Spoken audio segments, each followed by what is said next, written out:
Hey there, everyone, and welcome back to Utility Sports. Today, we're going to be taking another look here at the 2021 NFL Draft. This is yet another rendition of a 2021 NFL mock draft. And today, we're going to be breaking down a lot of different picks. There's a little bit of a shakeup in the way I'm seeing this board play out a little bit. Some of the times we've been seeing the Atlanta Falcons trading out of 4 in this mock draft. I actually have them opting to stay at pick 4. That is one of the moves that is a little bit different in this mock draft. Make sure you guys do like today's video if you do enjoy the video. And also be sure to be subscribed to Utility Sports so you don't miss out on any great content. We're within 2 weeks of the NFL draft at the time I am recording this. It's coming up very quickly. We're going to be doing a live stream for you guys the day of the draft. We'll be doing a live mock draft prior to the NFL draft.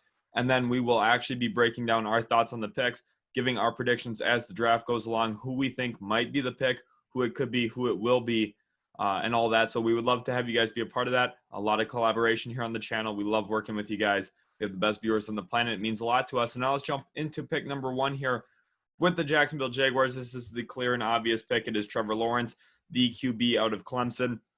And we don't really have to think twice about this pick. He's got the frame, he's got the arm, he's got the mobility. He is the surefire number 1 overall pick. Now, is he going to be the best player at the end of the day? Possibly not.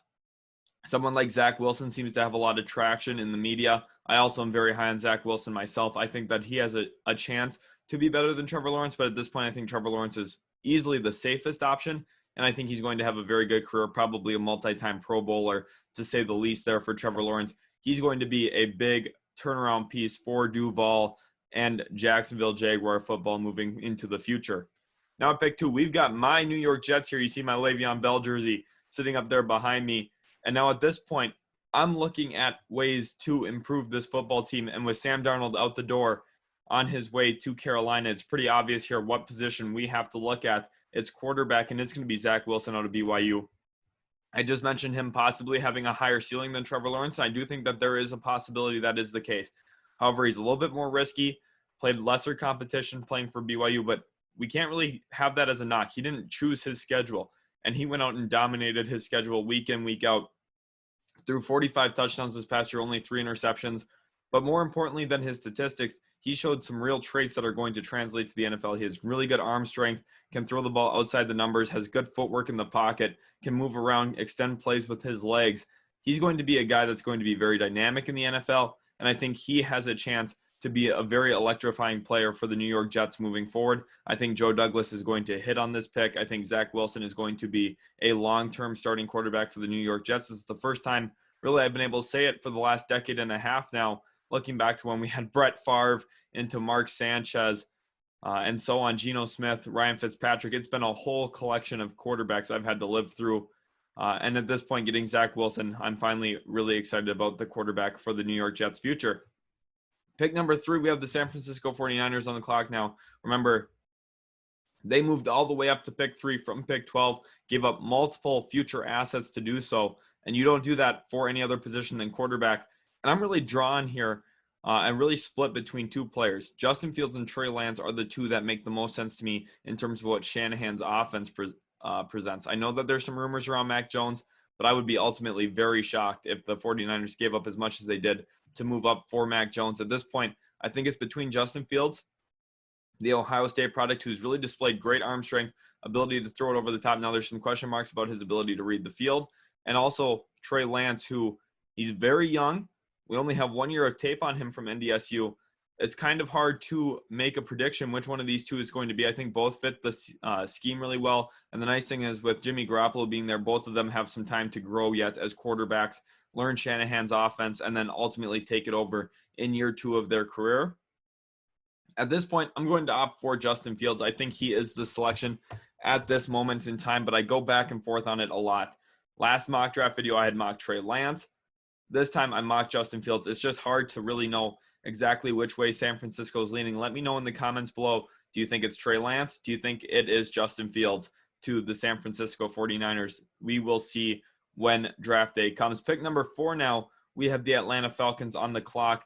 And remember, they're not trading out of this spot in this mock draft. Instead, they're just going to go best player available, and that is Kyle Pitts here out of Florida. That is their assumption on it. I don't have Kyle Pitts as the top player available on my board at this point, although I think he's right there with the guy that I do have as the top player available. He's going to be an absolute nightmare matchup for most NFL defenses. You can't put a linebacker on him. He's too big, too fast.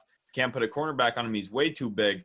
He's going to be arguably the best tight end by year 3 of his career in the entire NFL. He's going to be an absolutely electrifying beast. He compares well to Calvin Johnson, Megatron.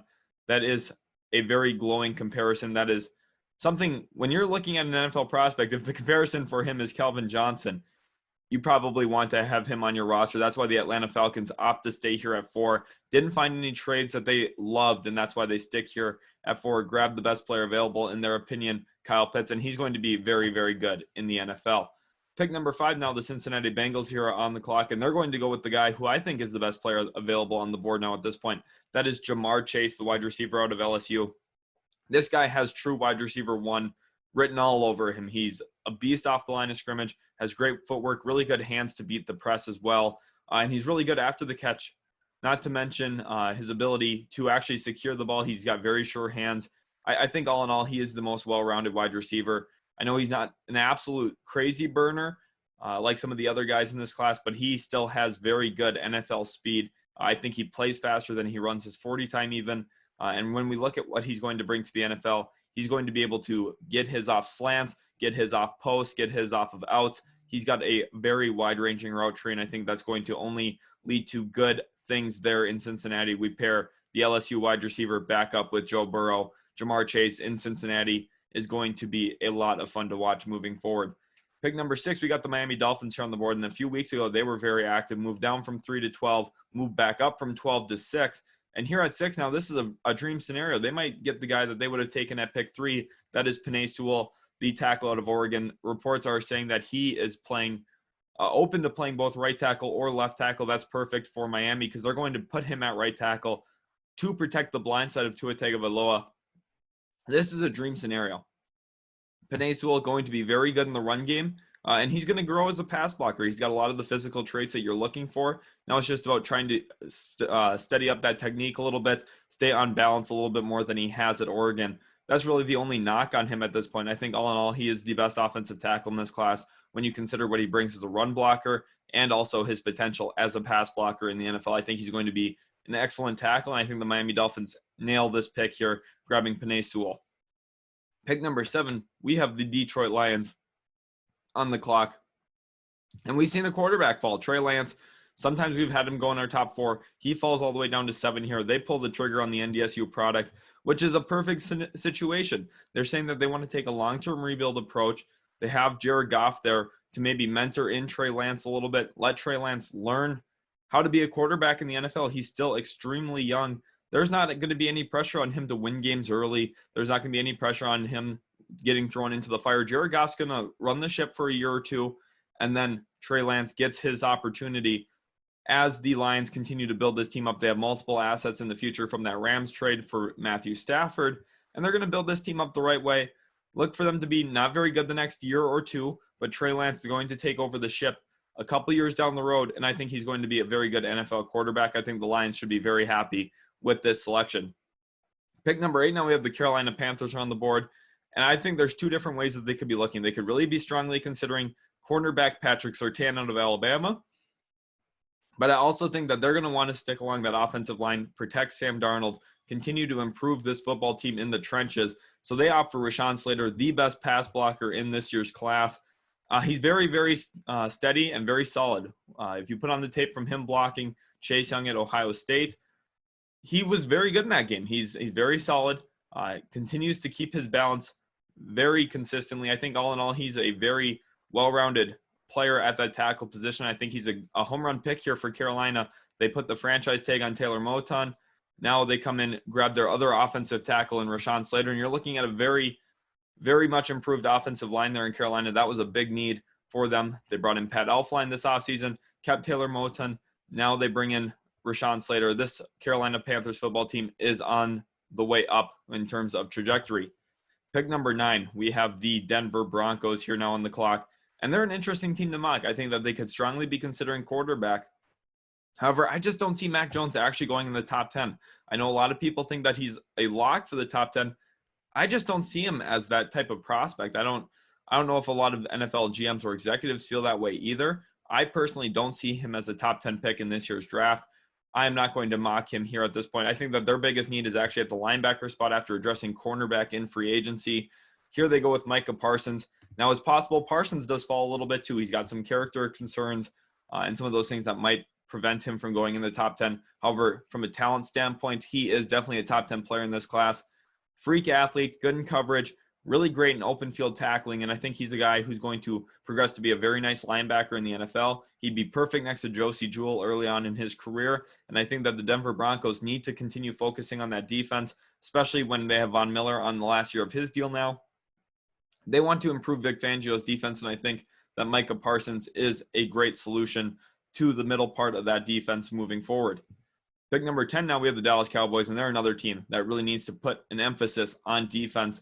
And here they're going to go with Patrick Surtain out of Alabama. They're going to stick to the Alabama roots at drafting cornerback. Last year they grabbed Trayvon Diggs in round 2. Here they grabbed Patrick Surtain, 10th overall out of Alabama. And I mean, he is the best cornerback in this class from a press standpoint, someone who's going to win off the line of scrimmage, bump and run style cornerback play. And I think he's got a lot of upside in the NFL playing that way. He's got good length, a very good frame for a cornerback. He's got good athleticism.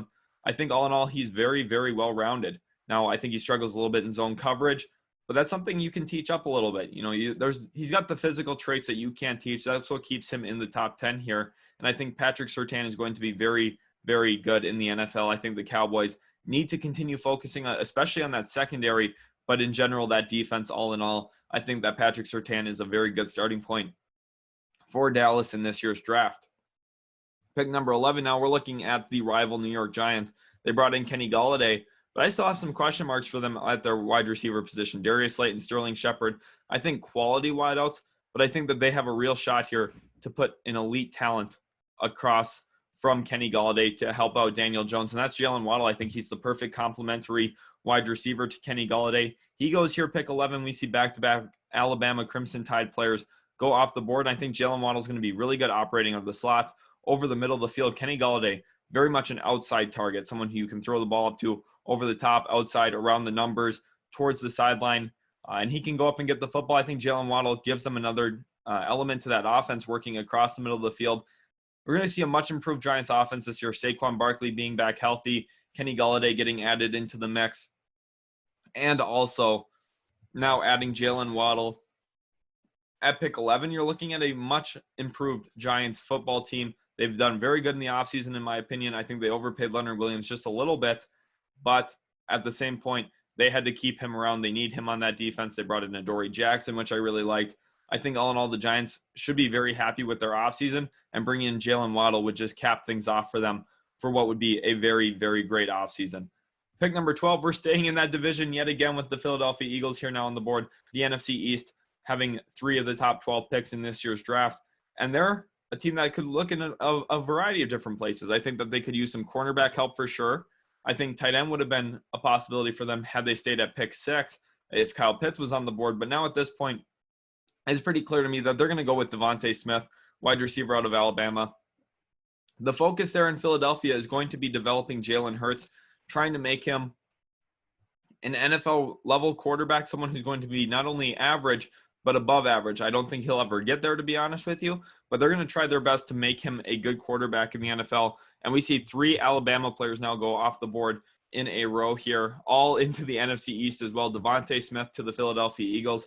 I think they're going to be looking for a speedster who can go on the outside, stretch the ball, stretch the field over the top, and I think that he's going to be a nice weapon for Jalen Hurts there in Philadelphia. Pick 13, we've got the Los Angeles Chargers here. And this pick, I don't think that they're in love with who's really on the board here now at this point, but I think Christian Darrisaw is a little too good to pass up for them. They're going to stick here at 13, grab Christian Darrisaw out of Virginia Tech, and it's going to be all about trying to keep Justin Herbert upright. Herbert really proved a lot of people wrong this past year, including myself. I was not very high on Justin Herbert coming into last year's NFL draft. I'm going to be completely honest with you guys. I misevaluated him. I don't think Oregon was using him properly, which led to part of my misevaluation on him. But now, knowing what he is in the NFL, he's got the arm strength, he's got the touch over the top. They need to give him a little bit more time in that pocket. Last year, he was making a bunch of throws with pressure in his face, getting hit a bunch. Christian Darrisaw is really going to help that out, protecting him off that left tackle spot. And I think Darrisaw coming in to Los Angeles is going to be part of that rebuild that Tom Telesco is doing up front. They brought in a nice center in free agency, and now Christian Darrisaw kind of gives them that anchor at left tackle. Pick 14, now we got the Minnesota Vikings here on the board. And this is a pick I don't think a lot of Vikings fans are going to like to hear. This has been the weak point for the Vikings for draft history, especially under Mike Zimmer. And this is the cornerback position. I know you guys aren't going to like hearing this, but they're going to go back to the cornerback well. They've missed on so many picks in the past year. Mackenzie Alexander, Mike Hughes, and many more. The tough Jeff Gladney pick last year, that's not going to help their matters either when it comes to draft history. But I think that they are going to stick into that cornerback position. They're going to go with J.C. Horn out of South Carolina. Now, the difference here is they're taking one a little bit higher than they have in the past. I know Trey Waynes was a top 10 overall pick back in the day. But all in all, I think that J.C. Horn does have a chance to be one of their few hits at this cornerback spot, and they badly need it. If you're looking at this team, positional needs for them, Cameron Dantzler and Patrick Peterson are their two starting cornerbacks going into the season. But Patrick Peterson was the most penalized cornerback in the NFL last year. I just am not a believer in what he's going to be long-term. I think that J.C. Horn gives them a little bit more of a sure option for the future there at cornerback 1. Cam Dantzler, he's come along nicely, but I just don't necessarily know if I see him as a full-time cornerback 1. I think Horn and Dantzler together could be a nice combination. That's why I have them going cornerback here. Although it is important to say, I do think that they will strongly consider offensive line at this point as well. Pick 15 now, we have the New England Patriots here on the board, and I think there's only one right answer based on how the board is played out, and that is going with wide receiver Rashad Bateman out of the U of M. He is a beast off the line of scrimmage. He's very good in terms of footwork, what he presents. He's also magnificent after the catch. I think the Patriots would be silly to not take Rashad Bateman. Now, I know a lot of you are going to say, well, hey, they've already addressed their pass catcher situation. They brought in Kendrick Bourne. They brought in Nelson Aguilar. They brought in 2 tight ends in Hunter Henry and Jonnu Smith. I don't care. Rashad Bateman is the best wide receiver on the board. I still think that they need someone who can win off the line of scrimmage out wide. Nelson Aguilar is going to be someone who stretches the field. I think Kendrick Bourne slots in as a decent slot option, especially now with Julian Edelman retiring. But I think that they still badly need a number 1 wide receiver, and I think Rashad Bateman can be that for the future. I know some people are going to say, well, they should take Mac Jones here. Mac Jones is on the board. I get it, but Mac Jones doesn't make them any better this year. He's not going to start over Cam Newton week 1. At this point, they're going to want to make it to the playoffs, especially with the amount of money they spent in free agency. Rashad Bateman gives them a better chance year 1 to make it to the playoffs than adding Mac Jones does. And I just don't know if I see Mac Jones as a franchise quarterback in the NFL. I think a lot of you guys are going to say, well, yeah, of course he is. He played really well last year at Alabama. There's been so many guys similar to Mac Jones that just don't work out in the NFL. I mean, guys like Paxton Lynch, now not necessarily similar in terms of play style, but where they had a really good final season in college and then they get overdrafted. And I just don't really see it working out for Mac Jones as well as everyone else seems to be saying. I just am lower on Mac Jones than most. You'll have to let me know in the comments why you think Mac Jones is a great player if you guys do feel that way. I just don't see Mac Jones going in the top 16 picks this year. If he does, I would be a little surprised. I just don't think that his history will help him either. He has 2 DUIs. He's got some character issues that no one's talking about, actually, if we're being honest. And I think a lot of NFL GMs and executives are going to take those things into consideration as well come draft day. Pick 60, now we have the Arizona Cardinals here on the board, and they got a very good contract on James Conner, filling in their running back spot for the season. They don't need to look in that direction anymore at pick 16. Instead, they're going to strongly look at that cornerback position. I think that's their biggest need at this point. Honestly, they're in Arizona. They could probably use 2 or 3 even in this draft, if we're being completely honest with ourselves. And Caleb Farley's fallen here. I know his draft rank here says 34. That's just not true. He's a top 15 player in this year's class, in my opinion. He's got a lot of potential, really good ball skills. He can challenge wide receivers. He's newer to the position at cornerback, still has to be coached up a little bit. His footwork gets a little sloppy, but he's got really good instincts and really good talent when the ball's in the air. I think he's going to be a great pick for the Arizona Cardinals. Now, the question is his back okay? He did get cleared by some doctors. It sounds like he will be ready for the season. So I think Caleb Farley is still a very good pick here at pick 16 for the Arizona Cardinals. Pick 17 now, we have the Las Vegas Raiders. And this pick is one of my favorite in this entire mock draft. This is Jeremiah Owusu-Koramoah out of Notre Dame. I think he's a player that's been a little slept on through this draft process. He is outstanding at that linebacker position. He's going to be a true field general. He's going to be very good in the pass game, very, very good in the run game as well. And I think he's an all-around great linebacker that the Raiders definitely need to add into the middle of that defense.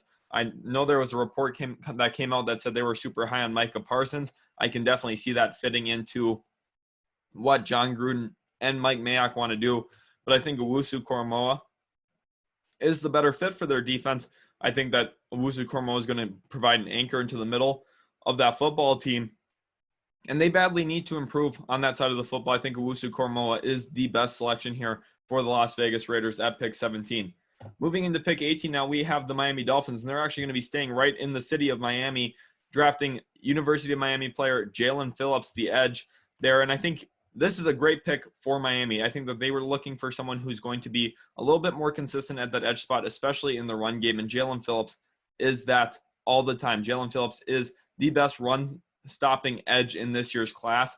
He's going to be very good in the run game, and I think there's a lot of potential yet for him to grow as a pass rusher. He's got a little bit of a baseline of pass rush moves, but at this point, he's more suited for the run game.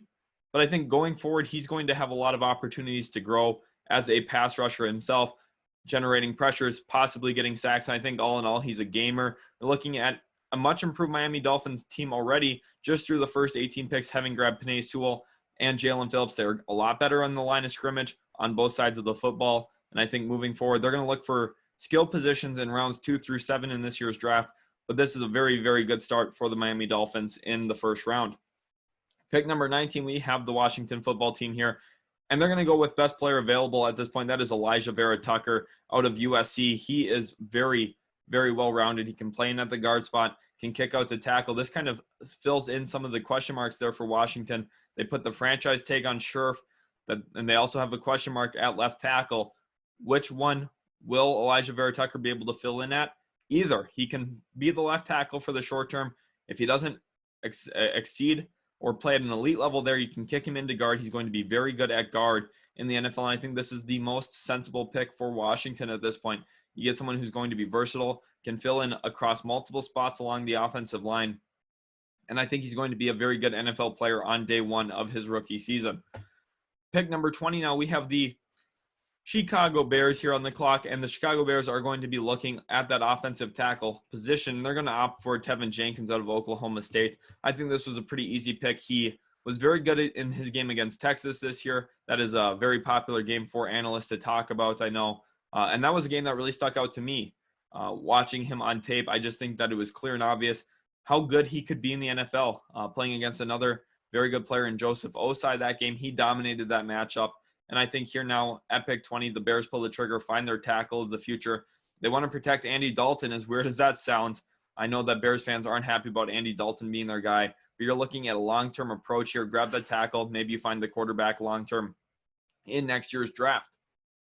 Pick 21, we have the Indianapolis Colts here on the board, and they're going to actually opt for wide receiver with a little bit of a run on the offensive line right before them. They're going to go with Elijah Moore, the wide receiver out of Ole Miss, and I love what he can bring to the table for them. He's a little bit smaller. He's going to operate out of the slot, but he's very good in contested catch situations still, and he's very, very speedy. He's going to be the long-term replacement to T.Y. Hilton, and I think the Colts are going to be very happy bringing him in, someone who can create separation. He's also good when in crowds, and this is perfect for what Carson Wentz needs. They need to put some weapons around him, and I think that Elijah Moore is a very good starting point for Indianapolis at pick 21. Pick 22, we have the Tennessee Titans here on the clock, and they're going to be looking along that defense. There's a lot of different needs, but there's no bigger need, in my opinion, than that cornerback spot. They need to look long and heavy at that cornerback situation because of the moves that they made this past year. They moved on from Malcolm Butler. They moved on from Adoree Jackson. They just don't have any of their starting cornerbacks anymore. And then we saw them bring in an older cornerback in Janoris Jenkins. But here at this point, I think that they're going to opt for a younger cornerback, Greg Newsome II, actually the youngest cornerback in the entire class, if I'm not mistaken. I believe he's 20 years old on draft day. And this is going to be a good grab for Tennessee. They're getting a lot better at that cornerback spot already, just making this selection. And he's got a lot of potential for the future. I like what he brings out of Northwestern. And we're seeing the Titans really address a key need at pick 22. Now, pick 23 here, the New York Jets are on the board. And I wouldn't even say this is necessarily a need that they're addressing, but they're going to go with a dominant player at a position that makes a lot of sense for what Robert Saleh's history is with the San Francisco 49ers. They're going to look along the D-line. They're going to stick into the interior defensive line. I know they brought in guys like Sheldon Rankins. They brought in Vinny Curry. They've made a lot of moves along that interior defensive line and just the defensive line in general. But Christian Barmore's the selection here. He's an absolute beast in the run game. You got to be looking at what Robert Saleh had a lot of success with the San Francisco 49ers, and that was building up that defensive line. And they're going to continue to try doing that here. Christian Barmore is going to be a beast. He's great in the run game, can get off blocks easily and often. And you're looking at a much improved New York Jets defensive line. Carl Lawson was a great addition as well in free agency. I think Christian Barmore really puts the icing on the cake here. We're going to have a nice rotation on that defensive line. And as a Jets fan, I would be very happy to see Christian Barmore's name called at pick 23, even though it's not the biggest need we have. I think that his talent is just a little too much to pass up on. And I think a lot of teams are going to really want him from range pick 21 all the way to 32. I think he's going to be a very hot name. If he doesn't go to these teams, he'll be the number 2 player on their board a lot of the times, in my opinion. Pick 24, the Pittsburgh Steelers are now on the clock, and they're going to actually opt for a running back here to replace James Conner, who just went to the Arizona Cardinals this week. They're going to grab Javonte Williams out of UNC. I really like what Javonte Williams brings. He's a compact runner, very good between the tackles, but also has the speed to get outside the tackles. He can break big runs. He's a little bit of a bowling ball, but he's also really good in the pass game. I think that he's got a lot of potential, and he's got a little bit less mileage on him than some of these other players, having only played one real year as a lead back for UNC. I like what he brings. I think some comparisons for him could be someone like Nick Chubb, who we see with the Cleveland Browns. Now, I think that's a little bit of a glowing comparison. I don't necessarily know if he gets to that level, but all in all, I think he's going to be a very good running back in the NFL. I think he can operate out of the gun, which is a key component of what Pittsburgh does. And at pick 24, I think Javonte Williams does make some sense as the first running back off the board. That's the first time on the channel Javonte Williams has been the number 1 running back off the board. Let me know in the comments what you think about that selection. Pick 25, the Jacksonville Jaguars are now on the clock, and they're going to opt for a safety. They brought in Rayshon Jenkins, someone who has real cover skills and also grew as a tackler, but they're going to go with the best tackling safety in this year's class. That's Trayvon Merrick out of TCU. He can play up in the box, but I also think he's got the requisite ball skills to be a coverage safety when needed in the NFL as well. I think this is a good pick for Jacksonville. They've really improved their defense.